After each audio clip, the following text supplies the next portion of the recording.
Hello, and welcome to a tough episode of the Drywall Podcast. I'm your host, Nick Harmon. With us today, a man who may or may not need an introduction. Danny Moody of Moody & Sons Drywall, a.k.a. Drywall Danny out of Spokane, Washington. Danny is a third-generation drywaller. We talk a bit about his experience getting picked for the popular CBS show Tough as Nails, being groomed for greatness by his dad, how he handles lady superfans, and that one time when he could have been famous. Or just to be on Phil's show, because Phil, the host, was the Amazing Race host. So I didn't know that. And so when we got a moment, I think it was episode with the alternator. So we're a couple shows in. We're having lunch, sitting together. And I asked him, I was like, so how come you didn't cast me for the Amazing Race 14 years ago? I don't remember. I was like, do you still have those audition tapes? Because that was back when they were VHS. We had to record them. And he's like, nah, Danny, I don't think we do. And I was like, well, he loves me on stilts. Every time he's stilts, video of stilts, he loves that. Yeah. If he would have seen our video, we would have made the Amazing Race, because my dad, it was the only season they had 4 people. My dad, my uncle, and his son, we raced each other while on stilts for the video. Funny. Yeah, that was one of the things we did. And I know if he would have seen it, he would have casted us, and then we would have won the Amazing Race. Danny is a highly competitive person with a knack for overachieving. If you haven't seen Tough as Nails, you need to check that out. I enjoyed talking to him about that and also his vast drywall experience, including but not limited to systems and how he does drywall. The Drywall Podcast was brought to you today by Fresco Harmony. Fresco Harmony, making walls better since 2004. If you'd like information about Fresco Harmony, the Drywall Podcast, or anything, you can email me directly at info@frescoharmony.com. The Drywall Podcast can be listened to on your favorite platforms such as Podbean, Apple Podcasts, Spotify, and also YouTube. Thank you so much for joining us today. I really appreciate it. Without further ado, Danny Moody on the 75th episode of the Drywall Podcast. Let's get into it. You're recording this? There you are. Are you recording this? They're letting me know you're going to record this. Oh, yeah. Oh, yeah, buddy. No stranger to the silver screen, or the colored screen, as it were. We have Danny. We have the famous Danny Moody of Moody & Sons Drywall, all the way from Spokane, Washington, on the Drywall Podcast. Welcome. Thanks for having me. I need a laugh track or something. There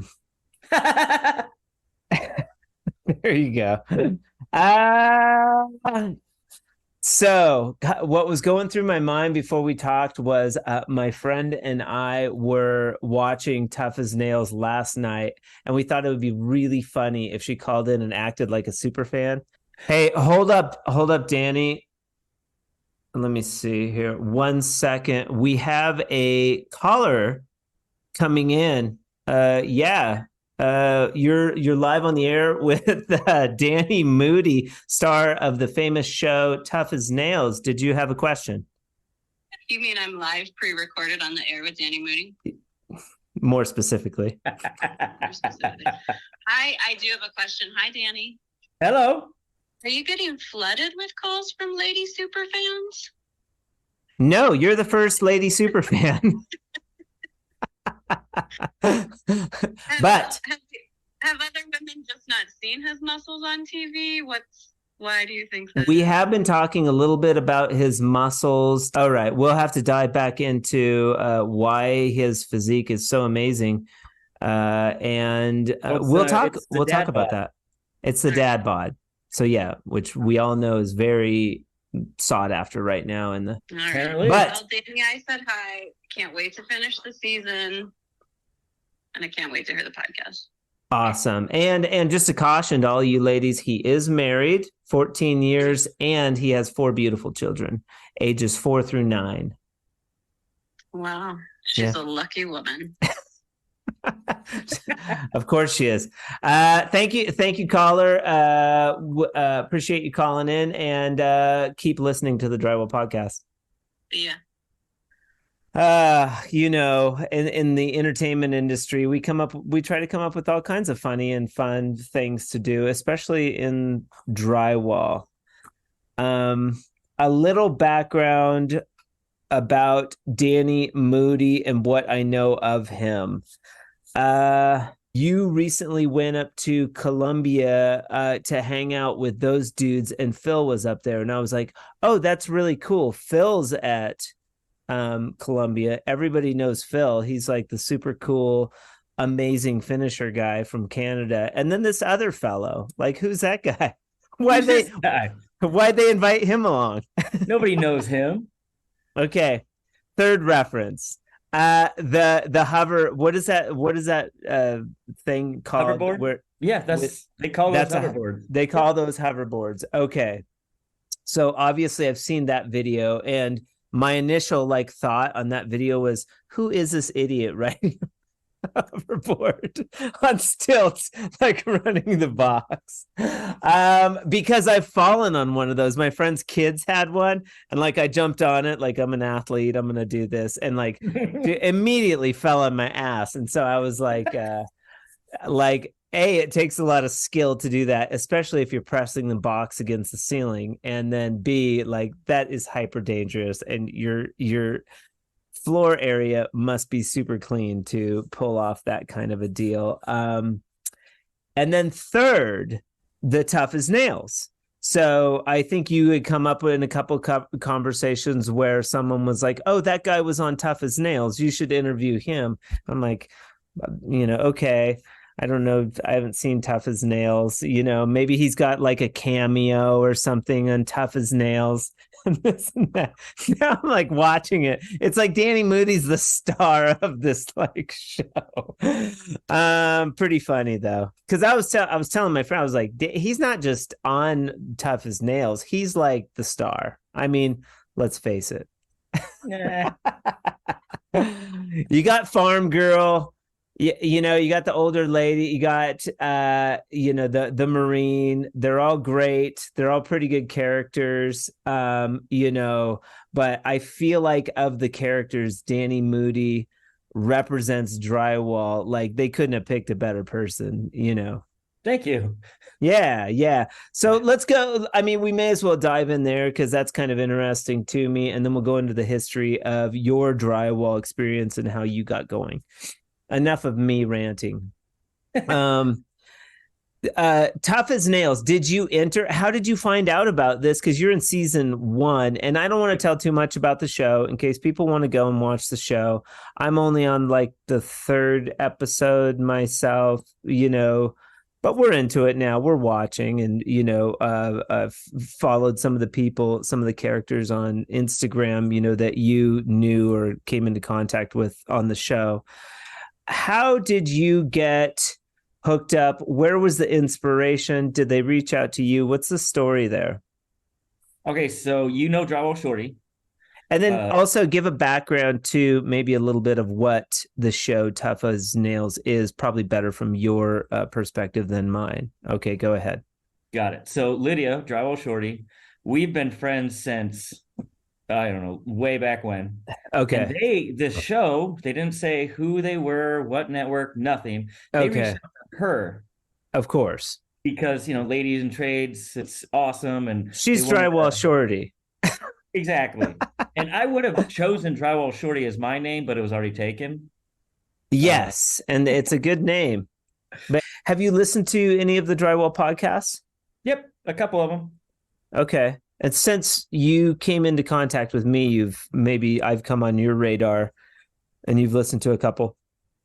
Well, actually, when I got tagged in your post, that's when I looked up the podcast and I listened to Lydia's and Big Dog, Brad Hanna. Oh yeah.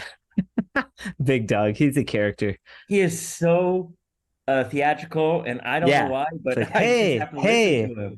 hey, everybody. Hey, Like his, everybody. Come yeah, on. his Come videos on. with We're going to do some drywall today, everybody. Aaron, when Aaron's talking through, he's like, and he's gonna wipe behind me. He takes a pull. He's like, boom, boom. Yeah. I mean, it's gold. Yeah, he's like one of those funny characters. We've got a couple of them. I was like, yeah, we're all, we're derelicts. And he's like, what are you talking about? I know. I think he might have been offended. It's like, whoa, dude. No, we're idiots. We're fucking drywall idiots, dude. That's why the show's great. Yep. But yeah, that's what makes it great, is that we're all like these crazy drywallers, and then partially because like everyone looks down their nose at us, and and the reality is it takes a lot of skill to finish drywall, and hanging drywall ain't no walk in the park. Like, I was watching some of your hanging and I was like, oh, this guy's good. Like, I would love to, finish behind Danny Moody or even work with you. That would be a ball. Back in the day, I was pretty quick, but for 20 years, I started doing color joint compound, and that's all I've been doing. Kind of interesting. Well, how I got my start was Drywall Nation. Okay. I didn't even think drywall was a thing on Instagram. So I'm like, all right. My brother-in-law, who I trained, he told me about it. So I looked up like Drywall Nation and Phil were the first two that I followed. And then I'm like, you know what? I'm going to try this. So I just shared a video of me running the bazooka. Drywall Nation shared it. I did a video of me running the box. They shared it, and me hanging, and they shared it. So like, my first 3 drywall videos were Drywall Nation shared all 3 of them. Cool. So that's how I got my start, and they were also impressed. Hey, look at this hanger and finisher. Yeah, for sure. Yeah, because you don't get a lot of. I mean, Kyle with Drywall Junkies, he's a hanger, but I haven't had too many hangers on the show. They're either hang and finish, like you. But not just strictly hanging. And maybe of everybody that's been on the show, I mean, 10% hang, most people finish. Granted, some people are kind of like more shy. And like Brad Have you asked Phil? Oh yeah, several times. Like even during like Columbia. About it back then, he's like, I'm just not interested. Like, I'm not. I'm like, just do it. Go for it. Yeah. People would love to hear Phil's story, and we would have a fun time talking. And I think I think underneath it all, there's people that I think it takes a little bit of courage. What's cool about this is that we're dialing it in, bud. We're just dialing it in. Drywallers can learn new things. I'm always interested in the aspect of challenge, and we do on a serious note, because that was all gold, but you're easy to talk to. On a serious note, drywallers get bottlenecked. We get bottlenecked a little bit, and you showcase this on Tough as Nails, like your ability to problem solve and figure things out. I couldn't believe the guy couldn't bend the bar, the metal on the conduit. It was like, those tools are hanging around. I always want to just jump on one of those tools and just bend shit because it looks fun, right? But it's natural. I think we just don't give ourselves maybe enough credit that we're due, and that reflects into maybe the underappreciation that we get as a trade. So on a serious note, we've got Daniel Moody on the Drywall Podcast. Mogul, a industry mogul. We've been talking for a bit. We've had a couple of hiccups this morning, but that's okay. We're pushing through. And Danny is no slouch to challenge. We've talked about cussing a little bit. We've talked about the show. So now we have a really good feel for the direction that we're going to go in. He's a 37-year-old from Spokane, Washington, and he runs Moody & Sons Drywall. But I feel like you're a treasure chest. You're a treasure chest of gold. So, giving. Yeah, it just keeps giving. How I found out about Danny was we talk about the recent trip up to Columbia Tools, where when you're paying attention to Columbia, Aaron, Phil, and then this bozo on the side. Bozo on the side, yes. So we'll highlight that chapter as Bozo on the side. Who is this guy? Phil, super cool, long hair, beautiful man, no shame. Like extraordinary finisher, and stop me if I'm wrong. Like he's good. And the more and more Phil and I talk, the more and more we're like we have the same system almost. Insane. I'll bet both you guys are good. I would love to work alongside either one of you. It would be a treat. Well, the only reason I have a passport, I had a passport in 2018 because me and my family applied to be on Amazing Race. So I got my passport then. Never used it. It expired, obviously, when I turned 28. But then back in 2019, I got it again so that I could go visit Phil, hang out, and just do drywall with him. And then COVID really? Hit. Oh, yeah. Yeah, and then COVID hit, cool. And that plan got put on the back burner. Cool. And then now there's sort of this new plan emerging that I don't want to talk too much about, but with Sean Ramsden, where we're sort of creating a space for drywallers to get together and do something really cool on a project, like where you have multiple drywallers. And that's a really awesome. Cool. That's a cool deal that I think we're in the fledgling stages of that idea. But it has legs. It's very cool. And I think it could grow into something really extraordinary in this industry where we get to work together. That's cool. So you had an inkling for reality TV with this amazing race. There was a little bit of Danny that wanted to do reality TV shows, which brings me to my next prong of how I know about Danny is he was, I want to say the star because you kind of are, on season 1 of Tough as Nails, the TV show, which you told me to watch and I've been watching, so we can reference a little bit of that show, which we have, and it's cool. The other one is you're riding around on a hoverboard.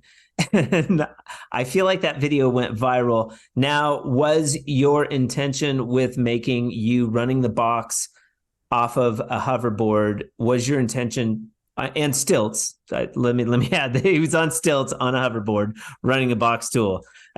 Running a box tool off of just stilts is hard. Running a box tool without stilts is hard. Running a box tool off of stilts, especially if you're doing an 8-foot band on the wall, that's tricky. That takes some practice. Running a box tool on stilts on a hoverboard is next level. Was your intention to just do something really funny and get likes, or were you genuinely vetting that system to see if it was like worth it?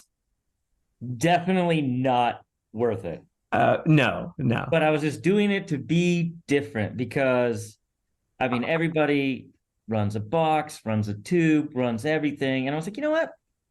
I saw a guy run. I was thinking about running a hoverboard just on my feet. And then I saw another guy beat me to it. I'm like, how can I one up this guy?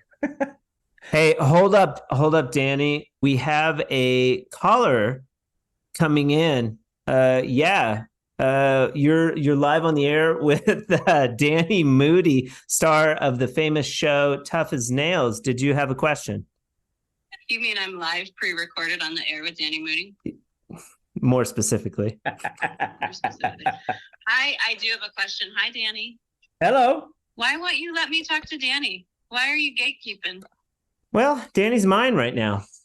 Well, I just had one question for Danny, and it was, how does it feel for the reality TV star to be on the Drywall Podcast? Oh, okay. So you being the big TV star that you are, how does it feel to step up your game one notch and be on the Drywall Podcast? Well, you got to keep putting yourself out there. You got to keep growing. Like, you got national television, Drywall Podcast. So I got to keep growing. He's got to keep growing. He's not satisfied with the mediocrity of national stardom. Yeah. You want to keep raising your game. That's a good Gotta answer. keep raising the bar. Did you have any other questions for Danny? Are you getting flooded with calls from lady super fans? No, you're the first lady super fan. But have other women just not seen his muscles on TV? Why do you think that? We have been talking a little bit about his muscles. All right, we'll have to dive back into why his physique is so amazing, and we'll talk about that. It's the dad bod. So yeah, which we all know is very sought after right now in the female kingdom. All right. Apparently. But Danny, I said hi. Can't wait to finish the season, and I can't wait to hear the podcast. Awesome. And just a caution to all you ladies, he is married, 14 years, and he has 4 beautiful children, ages 4 through 9. Wow. She's a lucky woman. Of course she is. Thank you, caller. Appreciate you calling in, and keep listening to the Drywall Podcast. Yeah. Pretty good. So I'm calling in live, pre-recorded. That caller was pretty sharp. Very sharp. Okay, where were we? We were talking about the hoverboard. Not a viable option if you want to run the box. Actually, just your feet on the hoverboard running the box. I see that as a works. viable option. Yep. Can you guess what my criticism of running the box off of a hoverboard would be? Dangerous. It's dangerous, but so is walking on stilts. So you don't fall over. Yes, clean floors. Now, a lot of drywallers aren't quite as clean. I've noticed Phil's clean. I'm sure you're clean. I was clean when I worked. Maybe not. You're not a clean guy? I'm probably in the middle. Okay. Because I'm not worried about staying clean. I'm not worried about keeping mud off the floor, but it's not like it just drips all over the place. Okay. Well, that would be an issue then with the hoverboard and your system. If you're a little messy, or if you're super clean, it would be okay. But I feel like it's rare that you have a clean, flat, beautiful concrete surface to work off of, or papered surface. That's, once every few months you might get a clean job. Am I wrong? We cover floors on every job. You cover your floors, but you probably do a cleanup before you get to the job. Because there's always those jobs where there's stuff in the way, or you're battling other trades, or are you such a prima donna that they know Moody and Sons is coming in? It's got to be clean. Otherwise these guys aren't going to work. No, actually the trades before us, they leave back behind their debris. Okay. So, but before we finish, we scrap all the sheetrock out. We sweep everything up. So before the mudding happens, we're cleaned up, ready to go. In fact, a lot of the times we do sweep up before the hanger gets in there, before we start hanging. Right. So they have a clean job site. And you guys are hanging too, so you're able to keep that step clean. Cam, are you familiar with It's Your Man Cam? I am now. Yep. Okay, he's super cool. So we were all trying to grow an It's Your Man Cam mustache. This is going to go tomorrow. I can't stand it, but he seems to think it's okay. It was like Mustache November. I normally don't look like a porn star, but not the P word. I always think that when I see mustache, I think 80s actor, or I don't know. Off of Top Gun. Or Magnum PI. Well, because of the new Maverick Top Gun, the mustache made a comeback there for a little bit, I was noticing. Oh, that's what it is. Because Goose's son has a mustache, so it was making a comeback. Okay, I lived through the original. And it's not horrible or anything. I was born on the original. Same year. Yeah. Oh, okay. Yeah, I got you by 10 years. Yep. Okay, so we have Tough as Nails, we have the hoverboard, and we have the Columbia experience. And then from there we went into the history of Danny Moody, your third generation drywall finisher out of Spokane, Washington. Yep. And let's talk a little bit about Tough as Nails. Once again, you got the nod from Lydia, Drywall Shorty. So take me through that again. Yeah, being on season 1, they didn't tell anybody it was Tough as Nails. They didn't tell anybody it was CBS. They just started like going around Instagram, talking to people in the trades, because all they would give us is that it was blue collar. They wanted blue collar workers, people in the trade, all around, sheriff, firefighter. They wanted the workers of the world, essentially. And they reached out to Lydia, and Lydia's like, national television, not my thing. I guess she just doesn't want to be in front of the big spotlight, make a fool of herself. And I was like, what in the world? Like she would have been pretty cool in that show. I tried since then, because since I know everybody associated with the show, I could put in a good word, and she could get probably pretty deep in the casting process, but she's still like, nope, no thanks. But when they reached out to her, she said no, but she's like, hey, Danny, I think this would be up your alley. So then I responded to them. I sent an email in. They liked what they heard. And then, and you had already applied to Amazing Race.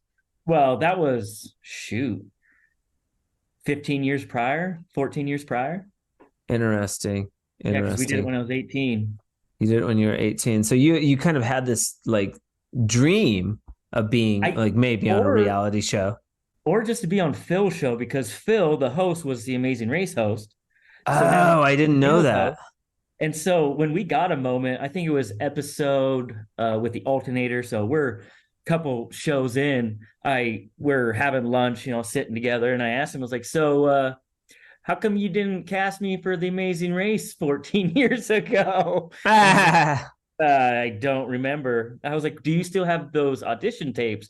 Because that was back when they were VHS. We had to record them. And he's like, nah, Danny, I don't think we do. And I was like, well, he loves me on stilts. Every time he's stilts, video of stilts. He loves that.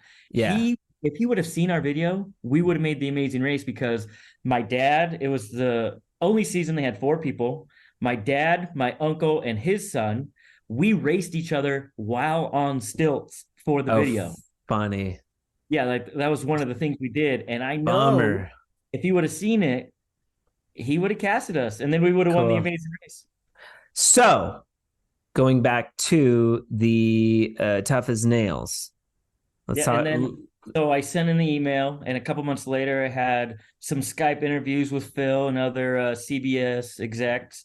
And then in November of 19, we went to Vegas for an in-person audition. And what they put us through, they wanted to see if we could handle some stress on the heart, apparently, because it was called The Brutal Truth, 8 minutes long.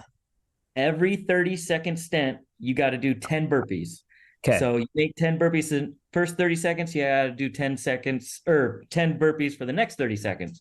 But if you don't get 10 and you only get 9, you have to take a 30-second break and then continue on the next 30 seconds, but you're only allowed to do 9. And then for the whole 8 minutes, you see how many burpees you get. So that's a potential of 160 burpees in 8 minutes. Okay. Interesting challenge. And you, of course, got the most burpees. On stage that day, I did get the most burpees. I got 115. How many people were you up against?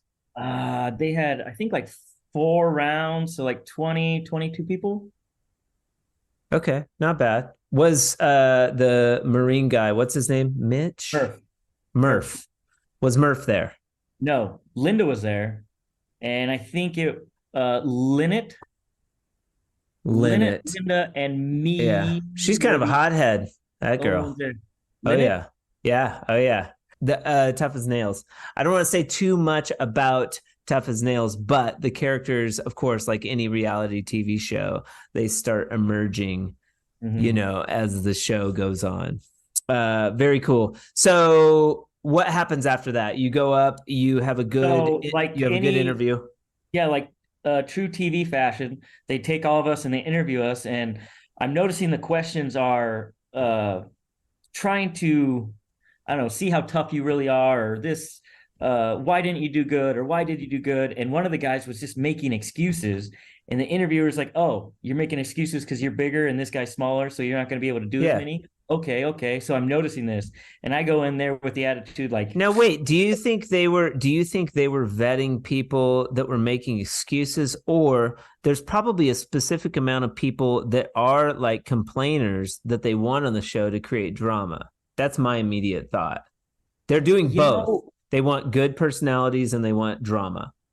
I see that, but being on the show, they wanted people to showcase the people. Talking with Phil, this show, because his family is blue collar, his grandpa's blue collar. Oh, wow. And so he Okay. was there to showcase the hard workers, not to, Okay. I mean, yeah, they want personalities, and a lot of us just naturally have personalities, but Yeah. he was there to showcase how hard it is to do what these people do and why they are good at what they do. So when I was Interesting. there, I wasn't making no excuses. I acted like it was a piece of cake, but I was gassed after all those burpees. Like legs are rubber. You're just going to fall over if you step on a little pebble that's Right. uneven.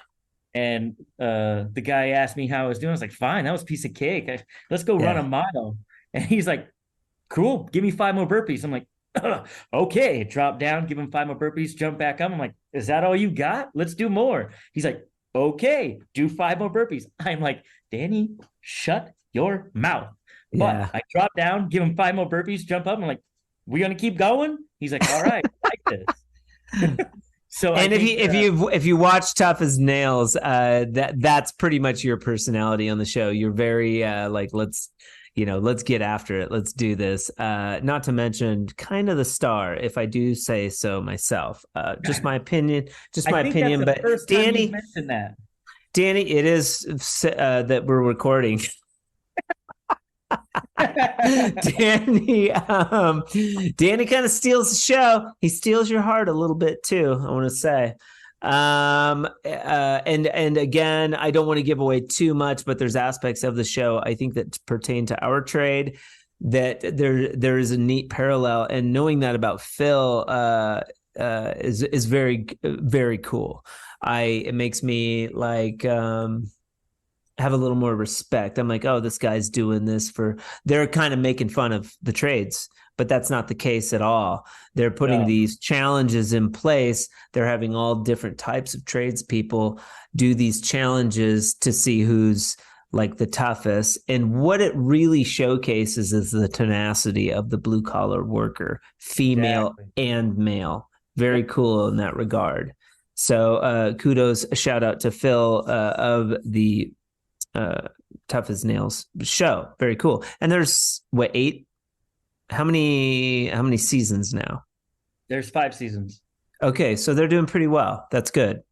And what network is it on? CBS. CBS. Okay, but I think I'm watching on Amazon. Yeah, currently. I watch it on Prime. Yep. Okay. Amazon Prime. All right. All right. We're okay. So you passed through the initial phases of the vetting process for the show. What happens next? Then a couple months later, do an in-person interview, progress through there. They put us in a room on the second day of interviews and full of like 30 CBS execs, casting producers, all these people. And you're told to go in there and just say your name, age, whatever. Well, I like to talk. So I go in there and I start spouting weird jokes and stuff, saying how my job gave me this, but my kids gave me my belly. Okay. Okay. All right. So And you're like, adding a little flair, a little bit I of flair. instantly had the room laughing and Yeah. everything. So, I mean, my interview went great. And you talk to Yeah. the other people who are auditioning and applying, and they're like, that room was so cold. Like those guys, they're just straight faced, couldn't get them to smile. And I'm like, literally, my first sentence got them to laugh. So I don't know what you're doing. Yeah. Yeah. Yeah. Well, and But there's probably nerves happening at that point. You're on through the second stage of the selection process. So people are probably nervous a little bit. yeah, maybe. I don't get nervous much. And if I do, Yeah. it doesn't doesn't really affect me to the level where I'm like, but Yeah. Yeah. What that do you might think take it would take? stupid, though. What would it take you to make Danny nervous? We'll just keep trying to find out. I don't Okay. know. All right. I'll make you nervous by the end of the show. That's it. Um, okay, so then you get a call or something? What Yep. happens? What So happens after then? They that call you one, and they want you on the show. I go home, I get a call saying January of 2020, come Okay. down. I thought I was on, like the way they made it sound. I'm like, oh, I'm going. January 2020. That's like just barely preceding COVID. We literally are there recording. We can't reach out to our family, and all we get is like the morning news in the hotel when we eat breakfast before we go off to film, and that's when COVID is happening. We're watching. Wow. Yep. In fact, That's why Phil you don't was see like talking- you guys walking through the city with a bunch of people ever. No. Yeah. But Phil was talking then how he's like, oh, because he was leaving right after our show wrapped up filming to film another Amazing Race. And he's like, oh, we're going to have to reroute some things to get around this. Yeah. They ended up just canceling and Yeah. having to stop it after like 3 episodes being filmed. Okay. Oh my gosh. Cool. So you made it. You made it on and then you go on to be Danny Moody, the drywall finisher, drywall guy on Tough as Nails, and you 13, right? 13 12 different total. 12 total. Okay. Get this right. And it's pretty cool. There's 5 girls, I want to say. 5 women, 6 and 6. Okay, 6 women, 6 men. Okay. If you didn't know, Danny and I, we were talking for a bit before the show started, and I didn't hit record. So, although that was a fantastic conversation, we lost some good stuff. We were talking about women in the trades. We were talking about, your dad came on a little bit, had a bit of a cameo, which we lost. I'm sad about that. Alan.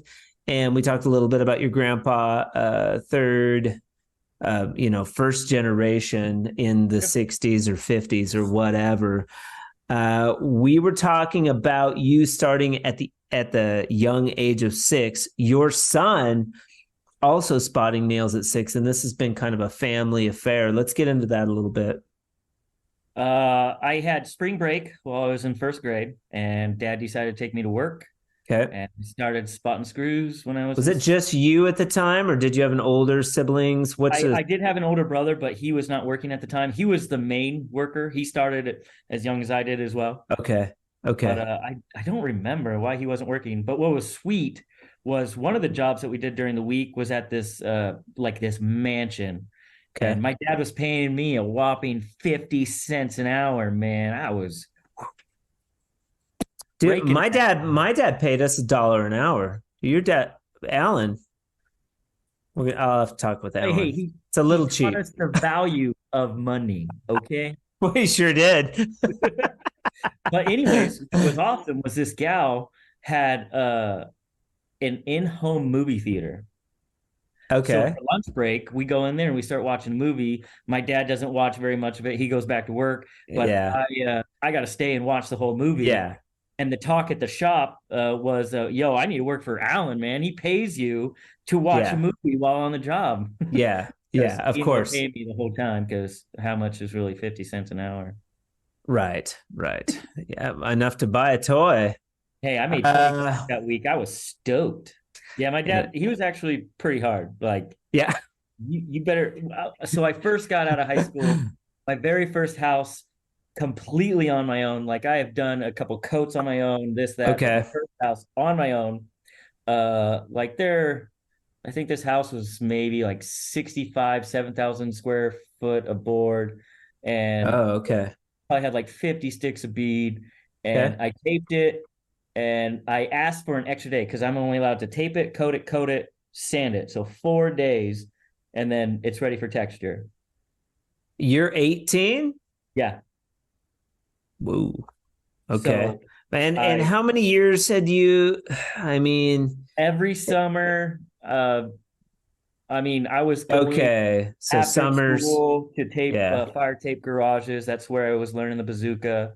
My dad let Okay. me use a banjo, hated that thing. So when I got to use a bazooka, that was so much easier to learn than the banjo for me. Well, and you Really had to an learn, but advantage. You were yeah, watching dudes run it, so you're like, oh, I can do true, that. true, Yeah. true, very Yeah. true. And so It's I was thinking, different. Those tools are different when you're brought up and you're watching people do it.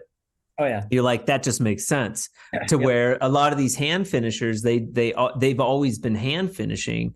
oh They've yeah, for never they've sure. never been around the tools, and so they're naturally like, oh, I don't want to learn that. It takes too much time. You got to clean the tool. They're really expensive. There's all these, Variables that they variables. yeah, that they don't foresee or don't want to try out to get better. Because I It's mean, interesting. I'm gonna vouch for bazooka Yeah, 100%. yeah. I I I don't I don't think there's anything faster on the market. I Not only even, finished for a couple years. I was an apprentice. I'm first generation. Like my dad, people are like, I just like the mud. I thought it was cool, and I thought finishing was cool. And I was in the union, and they were all using the tools. You know, yeah, but but my you, first house, I asked for an extra day. I asked for a fifth day, and he's like, "Look, you have to get these things dialed down to 4 days." And like he was super stern with me, and that just resonated with me. And I'm like, "All right." So I mean, from then on, it was, even a day, huh? oh yeah, oh yeah. Like we are production finishers. Okay, Well, and I have the process down now where that same house takes me 4 hours, 5 hours a step. okay, all Yeah. right. So That's pretty like quick. that's why he pushed me because he actually showed up on the next house and in 1 hour we had the whole upstairs wrapped up. And then he's like, see, like he's showing me the ways. It's not like I mean, yeah, there's a lot of go Danny, do it, figure it out, but he'd also show that it was possible. And Right. I mean, he was 42 at the time and still he could crank it out. Okay. What we were talking about though too is, I mean, when in the stage of your grandfather, father, these three generations, did the shift occur from hand finishing to automatic tools specifically? What was that like? It was sometime in the 80s, and I remember hearing that my grandpa wasn't having it. He's a hand finisher. He's not having it, Yeah, but apparently the boys must have talked him into it. And when they did get a bazooka, my uncle was the one to run it, not my grandpa. right. My uncle was the one to learn. Yeah, Obviously, all the boys. go in that back room and don't, I don't want to And see it. my grandpa, like he was hard. He was Yeah, very strict, like yeah, his way or no way. And I like yeah. hearing the fact he let his son be the head guy on the taping process was weird to me after hearing all the other stuff about how dead set in his ways he was. He was probably curious. Yeah, I think so. He was probably curious. Yeah. As we are. So, what were those tools at the time? You probably didn't exist at that time. You were like, Oh yeah. No, I think they had the tools probably when I was born. what were they running? Was it like, I don't know if they were you don't running know, much other than Ames the probably? bazooka. Oh no, it was Premiere. Premiere. Okay. Yep. I grew up on Premiere. I had Oh, Premiere. okay. Even when I graduated, I had all those. I bought a tape tech when my tool got stolen. Shoot, when was Yeah. that? 2008, I think I had to buy a bazooka tape tech. Okay. And then I hooked up with Columbia, became an ambassador and made the switch. Did Columbia reach out to you? They put out the ambassador program and they're asking people to be ambassadors. And I Okay. reached out to them in response. And I told them, I was like, well, I don't have any Columbia tools because I didn't know how the program worked. I thought you had to have their stuff and then they're going to Yeah. just Well, use it. if you listen to our interview, yeah, their original idea was like, oh, Phil's already using this stuff. He's making cool videos. Let's make him an ambassador. That's the link I put together too. And so I'm like, hey, I just got this tool that's Columbia. I'm using it, working it out. And then they just told me to apply. And I told them because I saw the ambassadors the year before, how they give them a bazooka, and I mean, they're not a bazooka guy, so it's like a learning curve. And I let them know that I am proficient in every tool that you guys sell. Send me the set. Give me the whole set. Yeah, and they're like, oh, okay, so give us a list of what you want. I'm like, really? It's that easy? Yeah. So I was super stoked awesome to make that partnership, and they've been great ever since.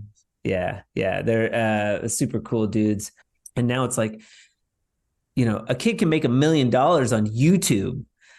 A 6-year-old kid. So there's opportunities everywhere. Send him. Yeah. It's the point being that whole story, that it's a different world that we're living into. I do feel like it's still important for our children to have work ethic. I think there is something very important about work ethic, no matter what you do. My kid doesn't have to follow in my footsteps and do drywall or whatever. I'm on the wall less because I'm marketing a product and I'm doing podcast. I do enjoy still getting on the wall. It's all color joint I've only done color joint compound since I left drywall, like the last 20 years. I've done 1 million square feet of the shit. I've finished whole houses myself, 3 coats, again, lots of systems and things like that. But if he was to do what I do, I would make him go through or work for a company to learn drywall finishing, like properly. Like I would make him do that. Like you can't do this unless you go learn it's a background. It's like an awesome background. Yeah. So my grandpa told one of my uncles was going to go in the military. And my grandpa was like, nope, you're staying here and you're doing drywall. So he respected dad. He stayed in, he did drywall. And my dad didn't like that. Was your grandpa against the military, or he just wanted him to go in a different? Nope, he just saw his son as an employee that he could control probably and keep a guy on the job. Because your dad was wearing an American flag shirt. That's why I ask. I mean, he seems pretty patriotic. So it seemed like you would have made your grandpa proud by going into the military. Granddad's like, no way, you're not going to go get shot up. You're going to go into drywall. Yeah, you're going to stay here. You're going to do drywall with me. And my dad, he's like, I'm going to teach you drywall, but go do whatever you want. This is so you can merely fall back on it if necessary. I'm not forcing you to stay. Do what you want. So when 2005 came around, I'm like, I'm not one to sit for too long. I like being active. I've been doing drywall this whole time. I still love it. Okay. So I went right into drywall, which was great because I would have got out of college, say, 2008, 2009? What was going on then? Not a lot of jobs everywhere coming right out of college. I would have had to fall back on drywall anyways. You're just smart. That's smart. And then had all that college debt potentially. Yeah. So I did two years of college and on soccer scholarship, no less, but I sucked at school. I was good at soccer, but I was like, I don't want to study. And college was horrible. Like you had to study, you had to be good, like at school. And I was like, I'm not good at school. I don't want to be here. I don't like it. Like, fuck this. When I got into drywall specifically, I was like, this is great. I can, I lost to soccer, but I was like, oh, I can party. I don't have to take care of my body. I mean, I was a derelict. Fit right in with the drywall guys. I was like, drywall's great. And the old timers like, get out. Don't, you still have time. And I was like, I like it. I think there's a bunch of us out there that like the trade, Yep. And I loved school. I hated missing school. I loved being there. I was pretty athletic. I did really well in wrestling. Oh, cool. And my kids are following in the same footsteps. They love school. Okay. Because I'm a firm believer that monkey see, monkey do. So if I continually talk how I hate something, what's my kid gonna do? Yeah. So I talk about how I love math and I love learning new things. So my kids are in there. Like my son is called the human calculator because I actually taught my oldest daughter and him multiplication when she was in kindergarten. and he was in second grade. Granted, we were homeschooling then because COVID and Yeah, everything. yeah. But when she was in kindergarten, she could do all multiplications up through 9. Crazy. And like they love learning. And I've just instilled, I'm not going to say when I hate something, even if I don't like something, I'm not going to say in front of them I don't like it. Because then they will be like, oh, I believe all kids look up to their fathers and mothers. Yeah, they do. From the get-go, no matter what. Oh, so yeah. when they see mom and dad being like this, they're like, well, I can be like that. I can be negative. And Yes, I try to be positive no matter what around them. So they see, and then they do. they're picking it up. Through this separation with his mom, we've had to be very cautious on both sides. You know, you don't want to talk trash about the other person. Exactly. Yep. You know, there's no attorneys. There's not like, I hate, you know, none of that. You have to be really conscious that you don't have to, because there's the other side of that where kids do grow up with that. School has been especially difficult for me. To be unbiased is basically what we're talking about. And it's a reflection toward how we need to be every day with everybody, not just our kids, and mostly to ourselves. So I'm my worst critic. I have to really be conscious of self-talk, you know. It's important, and they are watching. They pick up everything. My dad was bidding a job, and he was actually higher than the other guy who was bidding it. And the homeowner asked my dad, so what do you think of this guy? And dad's like, you know, over the years, we haven't really come into contact much. I hear he does good work, la-da-da. Yeah. And the homeowner asked that guy what he thought of my dad. Oh, he's a crappy la-da. He just went off on it. The homeowner chose my dad because of how positive he was, even though he was higher. Yeah, and a rising tide lifts all ships. We're all in this together. I think the internet has shifted.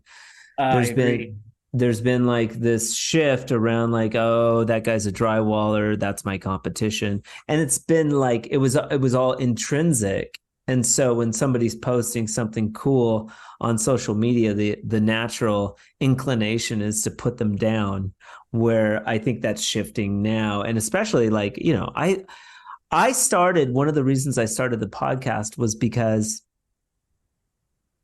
of like the fighting that would occur. Group, you know, these guys like battling. I was like, come on, like, let's talk about it. Yeah, we're going to disagree. We're going to get in all these battles and people are going to, you know, come after me. And it hasn't been that at all. Like, everybody is super cool when you talk to them. We're all drywallers. Everybody's very friendly. You know, nobody's been mean ever on any of the podcasts at any point. And it's just been a blessing. It's been so cool to get to experience this. And I've learned just a ton, you know, from drywallers. I will say that TikTok is the worst when it comes to negativity. Like, it is pretty toxic. Yeah. And I mean, a lot of us can just brush it off, but Instagram has been awesome almost from the get-go. There's been a couple. Like, I know Phil, he won't interact with the people who are negative. And I seen a guy come on there and just totally bash on Phil, of all finishers. Phil, like, what are you doing? And he's such a nice guy too. Like, if you know Phil, like, you want to hate him because he gets so many likes and shit, but like, he's so nice. He's just like, you know, the coolest and I knew dude. Phil wouldn't say anything. So I jumped on there and I totally defended Phil against this guy. But I mean, yeah, Instagram, it's been really awesome. Yeah. I find myself not going on TikTok. I need to go on there more, but I find myself like just not interested. Like, I'll go on TikTok and scroll videos just to waste time late at night if I can't sleep. But posting videos on there and getting content, I'm just like, you know. Although you do make more money if you're what's that? Influencer. If you qualify to be monetized or whatever. Oh, right. There's probably better opportunity, maybe. Yep. The tools. So we were talking about the Columbia ambassadorship. So you gather all these tools and you end up liking Columbia tools. How long ago was that? Well, they sent me to, I think it was 2018, maybe. Because Okay. in 2019, they sent us to the Intex in Maryland. Okay. So you've known those guys for a little bit now. Yep. That's where I met Jillian, Aaron, Elliot, Phil, Lydia, Leah Paluk. It's Yeah. Paluk. I uh, Okay. I Not listened to not Pollock. Not I listened Pollock. to one of your podcasts, and you guys were saying that. But and then I even met TK and his Okay. wife. Okay. Yeah, and that's also where I met Drywall Nation, Nick and Yeah. Ryan. Yeah. That was the first time I ever went to a Intex. no, well that too, but they sent us to a professional baseball game. They put us Oh, in a box right behind home plate. shut it. Aaron No, and it those was guys did? well. See, Aaron, Elliot, Phil, and Leah went to a hockey game, and then they sent the Okay. rest of us to the box for this baseball game, and it Cool. was awesome. And Yeah. it was the first time I've ever been to one, and that Yeah. team ended up winning the World Series that year. Okay. So I told Aaron when we went up this Was it the Red Sox? uh Nationals, Washington Nationals. Okay. All right. But then we went to a Canucks game a couple weeks ago, and I told Aaron, I was like, "This is the first professional hockey game I've ever been to." Cool. Last time this happened, the team ended up winning the World Series. He's like, "Well, I hope the Canucks win this year." I was like, "Well, we'll see." Baseball is kind of boring to watch on TV, but going to a game is a hoot. Oh, it was A lot awesome. of It's fun. so Yeah. boring on TV, but it Yeah. was so awesome Yeah. live. Oh yeah, live is fun. For sure. I Very was trying to get on cool. the dance cam, but didn't make it. They didn't see me. Yeah. Yeah. Always going for that fame, man. Maybe you should you know what? Maybe you should drop all this drywall stuff and just like start doing plays and shit. Become an Well, actor. I'm thinking about applying for Survivor or Amazing Race. You've got some chops now. I know that these dudes and dudettes can do like lateral movements, from one reality show to another. Well, have you ever heard of the show The Challenge? The Challenge. I don't MTV, think so. MTV The Challenge. MTV? Yeah, it's an MTV show No. called The Challenge. Basically, it's all the real world and road rules people started doing a Okay. competition show. And Okay. now, since CBS is like a sister network, I think, I don't know Okay. exactly, they're bringing in Survivor, Amazing Race, and Big Brother, and all these other CBS TV shows, people to be on the challenge. And they Okay. haven't grabbed Tough as Nails yet. And I'm just itching for them to Okay. reach out to me and be like, "Hey, Danny," and I'll jump on that plane, Yeah. Yeah. Yeah. try that out. Very Because I cool. love competition. I'm stupid.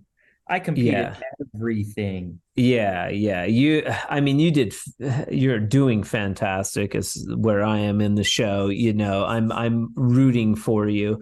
But it's almost unfair. I'm like, yeah, don't put a drywall guy up against these yahoos, man. They're gonna crush him. But I'm in drywall. Like I know who we are. Like people underestimate this trade. I mean, Well, I was that young, cocky drywaller back in the day when people were talking about how fast they were. I would try to yeah, race them and yeah, then not just race, but race and be like, whoever wins takes all the money. Like I right. get all the work you just did, the money for that. And then, or if I lose, you get all Oh my money. wow. Yeah, No they were one would like, ever no take it. Say it thanks, was like Danny. say an apartment or whatever. Yeah, yeah. And I got challenged by a hanger, and I was like, fine, Yeah, just cool. do like two apartment spaces that are Yep. similar. The, Yeah. the exact same ones. And I'm like, cool, but whoever wins takes the money. And they wouldn't do it.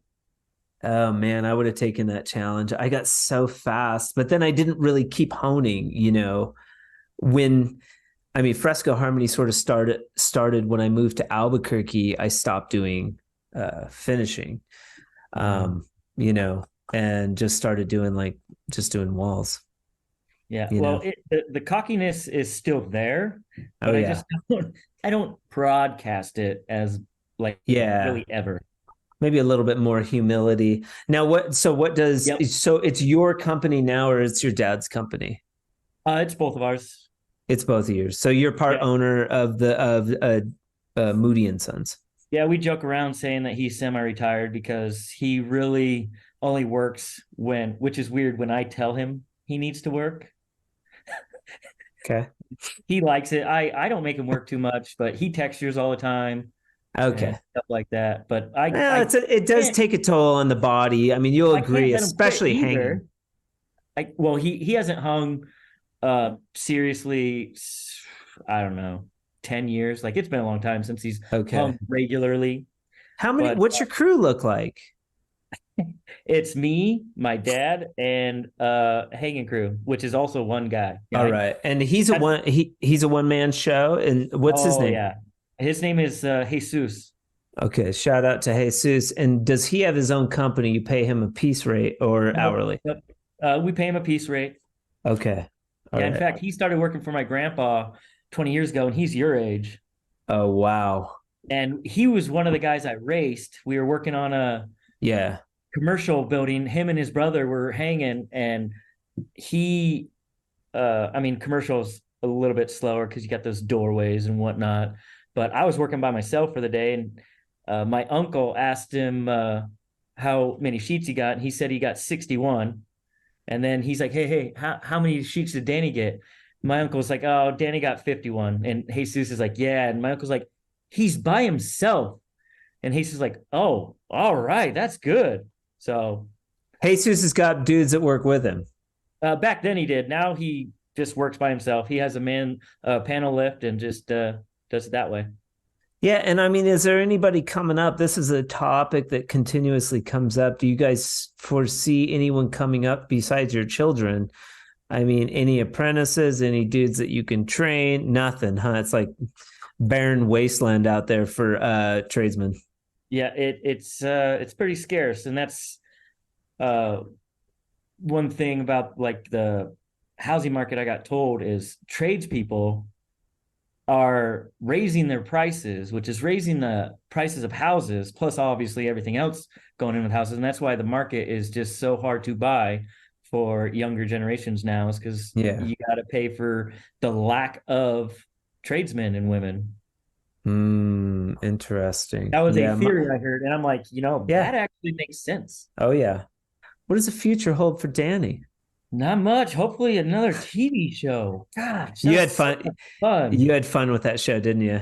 Oh, it was a blast. It was an experience that you'll always want another one, I think. Yeah.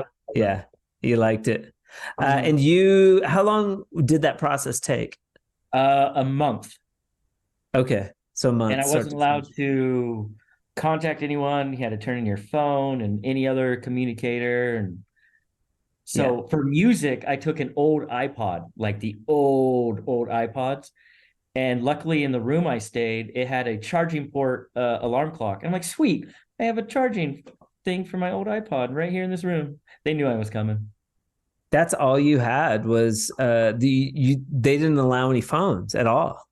Nope. They let me call my wife on her 30th birthday to say happy birthday. And that was it. Oh, wow. So you're inundated for an entire month on that show. Yep.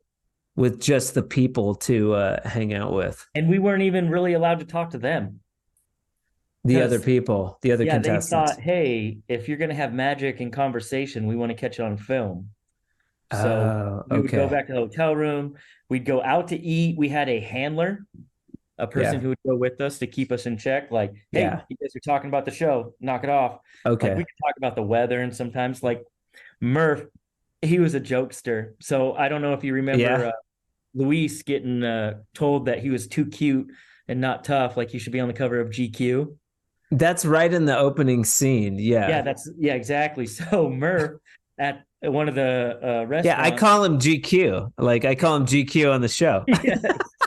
So Murph at one of the restaurants, Luis goes to the restroom, and Murph asks the waitress, hey. So this guy, when he comes back, say, hey, you look really familiar. Are you from like a cover of a magazine? Like try to like feed into like you know him from somewhere. Yeah. And she does it, and she does a great job. And Luis is like, no, what?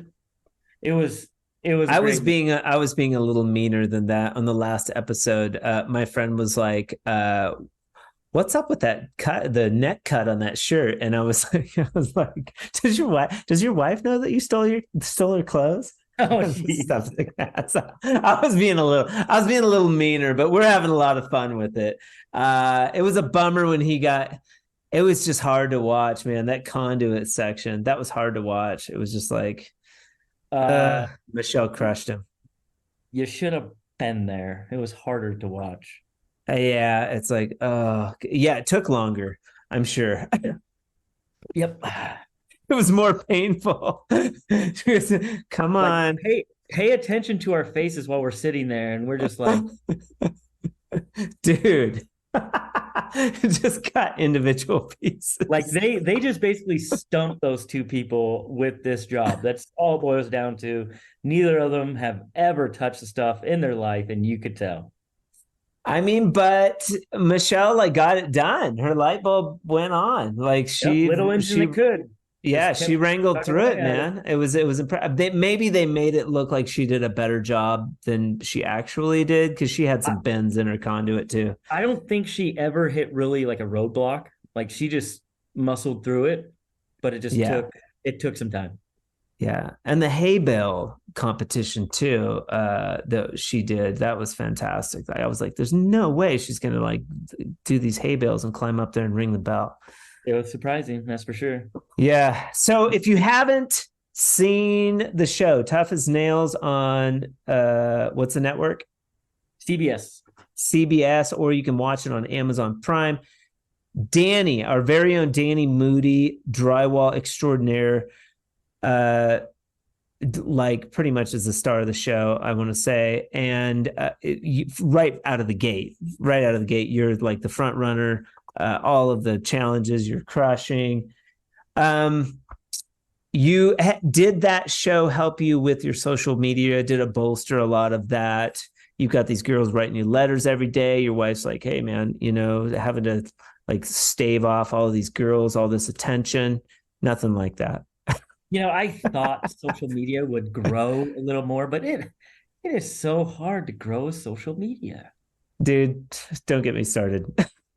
It is hard. Like I remember when I got to the show, I was at like 7,700 followers. Okay. That's a lot. That's a lot. Obviously, I went dark for a month because I was gone. And I ended up even growing a little bit in that month. But I mean, since then, I know that when the finale aired, I did get an influx of followers. But I mean, since then, almost 4 years ago, I've been stagnant at like 12,500 for a year or two. And then I was actually losing followers. Right. People are like, this guy's boring. And then luckily, I mean, I had a video that got over 10 million views. But it still only gained me like another 300. I'm like, what video was that? I am just on stilts running a bazooka, and I do 2 angles. That's it. Just you never know like what's gonna like hit. It's weird. Nope. So if somebody wants to find Danny Moody, what is your Instagram handle? Oh, it's Dr. Moody 22. And I have a little story about that. When I first met Leah Paluk in Maryland, she was so bummed when I don't know who told her, if it was Aaron or Phil, but somebody told her that the DR did not stand for Dr. Moody. Oh, I was Dr. Probably Moody. probably Daniel and then your middle name, I would imagine. Exactly. And she was so bummed. Like she looked very bummed. I thought it was Doctor this whole time. It was great. I haven't met Leah yet. She seems just sweet as, anything. She's amazing. Yeah. I've reached out to her, but she doesn't really know me. The girls are always a little leery. Drywall Podcast, what? So I have to like have Aaron talk to her or something, to get in there. But she just seems super cool. I'd love to tell her story soon. She was the one that I think I almost put on your Instagram post about tell me someone I should interview, and I almost put her name. Because Yeah, you should. You should still go on there and tag her in it so that she kind of like has an idea of what this is about. A lot of people still don't know, or like for whatever reason. Do you have, and then what's your handle on TikTok? Drywall Danny 22. 22 TikTok, and then YouTube? Drywall Danny. Drywall Danny. What else? Are you on LinkedIn? No. Okay. No LinkedIn. Facebook. Yes, but I don't do anything drywall. Haven't done a lot with Facebook. Facebook still has a pretty heavy pull. There's still energy on there. And the real estate's gotten a little better, and I think people have chilled out a little bit on Facebook, but it's still a viable platform. Mm-hmm. Very cool. A couple of final questions. One is, since we are such stubborn beasts in this trade, I like to ask, is there a system or a tool or something unique that you have incorporated into your system recently that has shifted your perspective and made your job more efficient? And the caveat is something that maybe you didn't think would help your system for a long time, but you tried it, and now your system's different and it's working much, much more efficiently, much to your surprise. No. Nothing.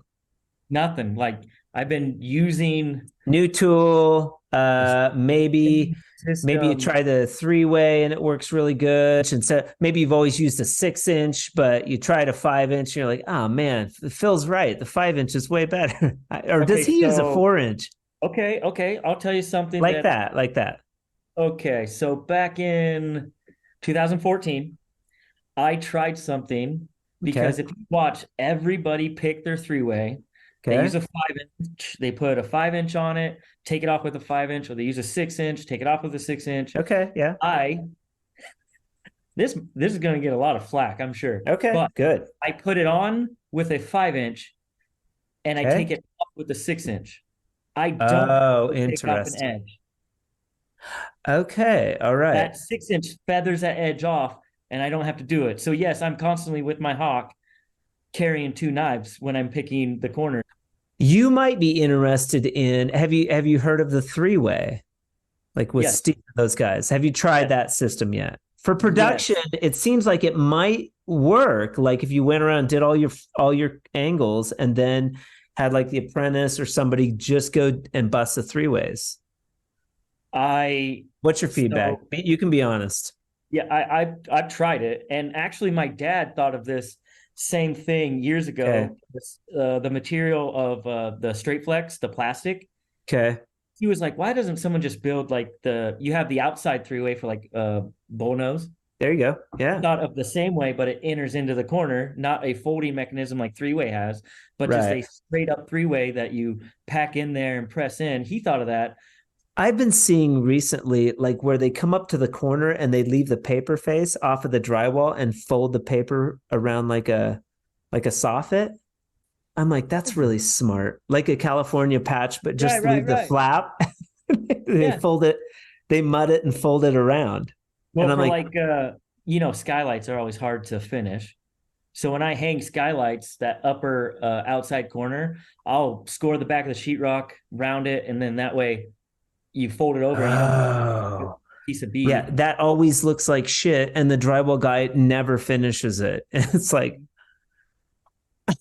why didn't you? It's all jaggedy, like where the two come together. It's like a half-inch off, and it's like you can see that. Why don't they put L metal up there? Like I'm always like dumbfounded that the drywall guy never finishes that. I'm a super prima donna now. I just come in to do the fancy walls.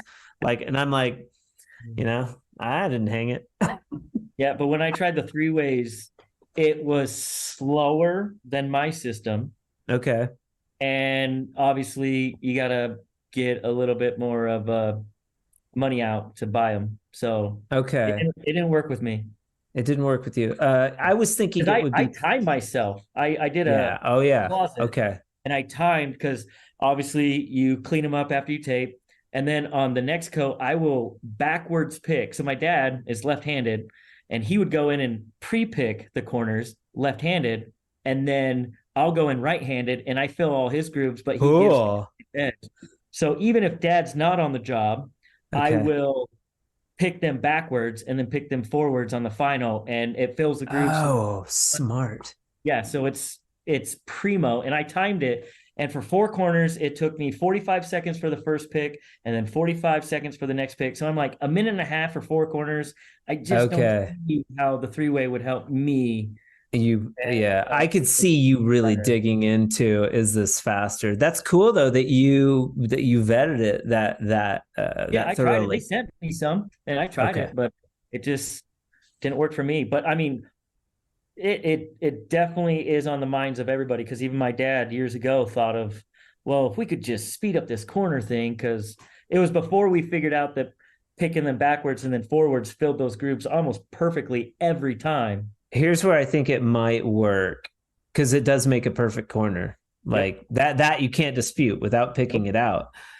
Maybe if your kids were coming up, or if there was an apprentice that you hired, that would be a fantastic training tool for corners. And then you guys are just finishing whatever, and then you just put your apprentice on it, and they're learning how to use the blade, and their corners are perfect. Like, I was thinking like, oh, it'd be good for that, like a really good training tool, and you'd have perfect corners at the same time, and you guys wouldn't have to deal with the corners. Like, maybe, you know, as a finisher, did you always have like one thing you focused on more than everything else? I was a corner bead guy. Like, I hated like the dish or the proud, when you're running corner bead. I learned to run corner bead really good. And I mean, I'm an artist, and I had a dude show me proper, like, how to run corner bead, so you're not dishing it out or leaving it proud. I'm really picky about that.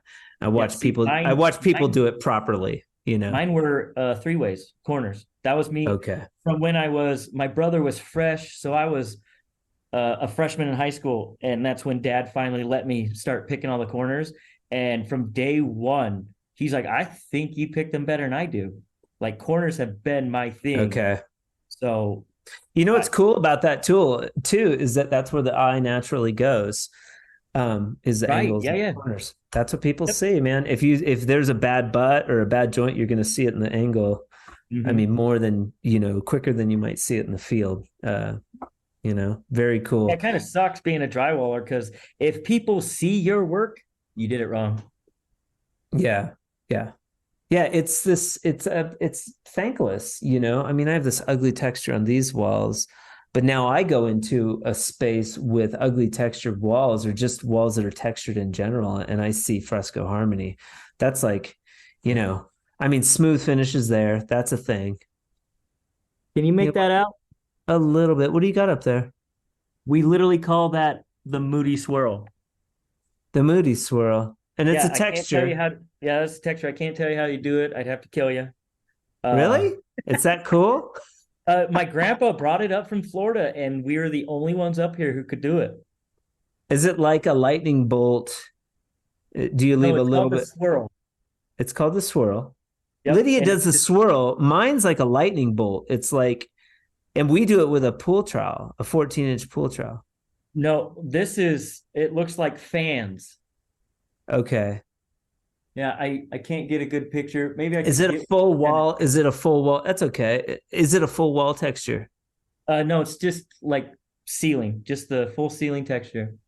Like, no, I mean, does it cover the entire surface with mud? Yes. Okay. All right. Cool. Well, I'll dig the rest of the information out of you. We'll figure out the Moody swirl. We call it the Moody swirl because. No, wait. Why do you keep it? Why would you keep that a secret from the rest of the drywall community? Because honestly, it's not that big of a deal. Not that cool. It's not that cool. Plus the Canadian guys make fun of us for doing texture anyways. So. Texture, yes, they do. Like, why are you texturing? Hey, what everybody likes here, okay? You stupid Americans. Yeah. And your texture. Be gone. Seriously, you guys are like, I remember being around the dinner table at the Intex with the Drywall Nation and Phil and Nick from Drywall Nation's like doing work after you texture it is a no-brainer. It's so easy. And I'm like, hey, man. Yeah. Like, Hey, I'm sitting right here. yeah, you say that behind my back, not to my face. Yeah. And then lastly, a pearl of wisdom that you can bestow upon the drywall community. Danny, you've got a bunch. I think it goes back to the one I was telling you about my kids. Yes. You know, if you are negative, the people you're training are going to be negative as well. If you're positive, they're going to see that. Like, I just finished a job yesterday, a smooth wall job. Nice. And the homeowners, they know other drywallers, and they liked me and my dad's energy because we're positive. We're always laughing, joking, like, just be positive, and that will exude to the people around you. Yeah. I would take it a step further too. And on a job site, I think that's energy that you're putting into the house, not to be like, too witchy about it, but you're putting, not only are you putting your hands on somebody's future home, but that's like energy going to that job. You're all mad, you're down, you're putting energy. It's bad juju, right? I believe that. I believe that energy is powerful, and it lingers there long after the contractor's gone. And that's just for all trades, man. Believe in what you do and do your best, and realize that you're producing something that somebody's going to enjoy for years to come. Danny, thank you for hanging in there through the hiccups at the beginning. Might have to do a part 2 sometime down the road. This was just an absolute pleasure. And you know what? That stuff was just for us, the early stuff. That was good. There you go. I feel like we got to bond a little bit. You're just a great guy. I'm so glad that we got a chance to talk, and that you get to, that we get to have you on the Drywall Podcast. Thank you so much for your time. Tell Alan thank you for his time. I'm sorry that he didn't make it on the show, but maybe next time. Maybe I'll have to interview your dad. Maybe that would be cool. He was on Tough as Nails. He was on Tough as Nails? Yeah, my very first clip when he was helping me hang drywall when they were doing like a... Oh, okay. Yeah. Yeah, I was on TV. Yeah, he might be an interesting interview if he was open to it. It'd be cool to get the man behind the man. Or the man behind the boy. Yeah, little boy. Yeah. Still young. Cool. Well, we'll be in touch. You're definitely in line for a swag bucket, and we'll be in touch, man. I got to send you up some product for you guys to try. I think you'd dig, at the very least, playing around with some Fresco Harmony. It's fun, Yeah, I'll give it a try. Yeah, sure. Cool, sir. You have a good rest of your day, and we'll talk soon. All right, sounds good. We'll see you. All right, bud. Bye. Bye. Shout out to Danny Moody for joining us on the Drywall Podcast today. What a joy. Thank you so much. I can't wait to meet you in person and see what you have in store for the drywall community in the future. Have questions about this episode for Danny or for me, feel free to reach out to me directly at info@frescoharmony.com. Guests of the Drywall Podcast are going to receive a sweet swag bucket from CSR filled with all kinds of cool drywall goodies. Shout out to CSR for their support in doing that. Are you interested in advertising on the Drywall Podcast and sponsoring a month? Get a hold of me, info@frescoharmony.com. Join us next Friday when we have Colin Sullinger on the Drywall Podcast for episode number 76. But until then, I hope you guys have an amazing weekend. And remember, keep drywalling.